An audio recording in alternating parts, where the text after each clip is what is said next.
All right, let's dive into something you've probably seen a million times, whether it's in a hospital or just on TV, the IV bag. We're going to break down two of the most common fluids you'll find inside them, normal saline and 5% dextrose. We'll get into what they do, and more importantly, why picking the right one is so incredibly critical. I mean, really, have you ever stopped to think about it? It just looks like a bag of water, right? But what's inside that thing is actually a super precise medical tool. This isn't just about getting hydrated. It's all about chemistry, biology, and keeping patients safe. So, let's get into how it all works. Okay, so before we can compare these two fluids, we have to get our heads around the one big thing they have in common. They're both what we call isotonic. This is the foundation for everything else, so let's make sure we've got this down. The key word here is balance. Think of your blood cells like tiny water balloons. If you put them in pure water, they'd soak it all up and swell, maybe even pop. And if you put them in super salty water, they'd shrivel up. Well, an isotonic solution is kind of like the Goldilocks fluid. It's just right. It perfectly matches the body's own fluid concentration, which stops those really dangerous water shifts from happening. So now that we've got that whole balance principle down, let's meet the two main players in the world of isotonic IV fluids. They both start from that same basic idea, but believe me, they are used for completely different reasons.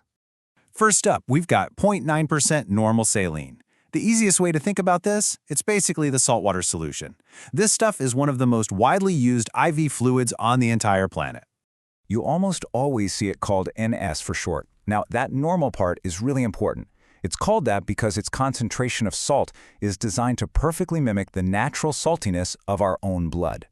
So when is this the go-to choice? Well, it's absolutely essential when giving blood products, mainly because it's compatible and won't mess with the red blood cells. It's also the perfect fix when a patient has lost a lot of fluid and, specifically, the electrolytes sodium and chloride. You know, maybe from being sick or really dehydrated. But, and this is a big but, it's not without risks.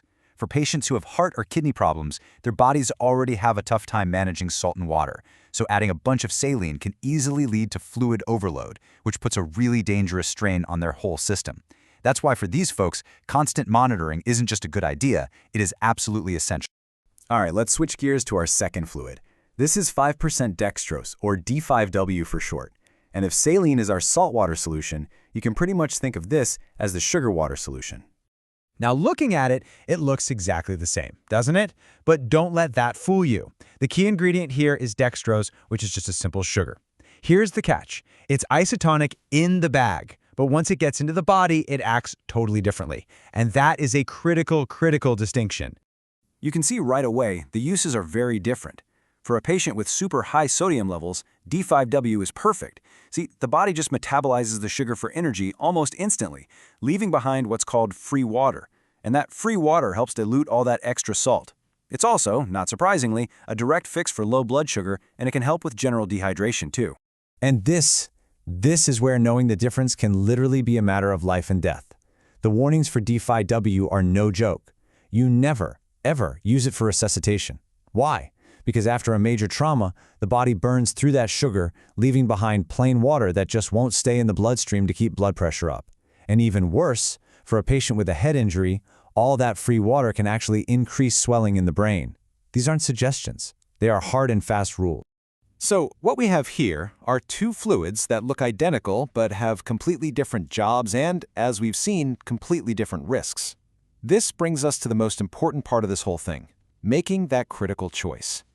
Let's just put it all right here, side by side. You can see how they each have their own lane. Normal saline is your go-to for replacing salt and giving blood. And the big thing to watch out for is fluid overload in vulnerable patients. D5W, on the other hand, is for managing sugar and high sodium. But its warnings are absolute. Never for resuscitation or head injuries.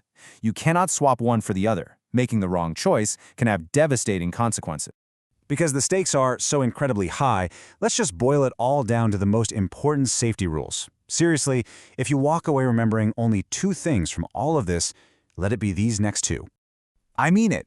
Burn this one into your memory. In a life or death situation where a patient's blood pressure is crashing and they need fluid, D5W is the absolute wrong choice. That fluid will not stay where it's needed to help. And here's the second, equally vital rule.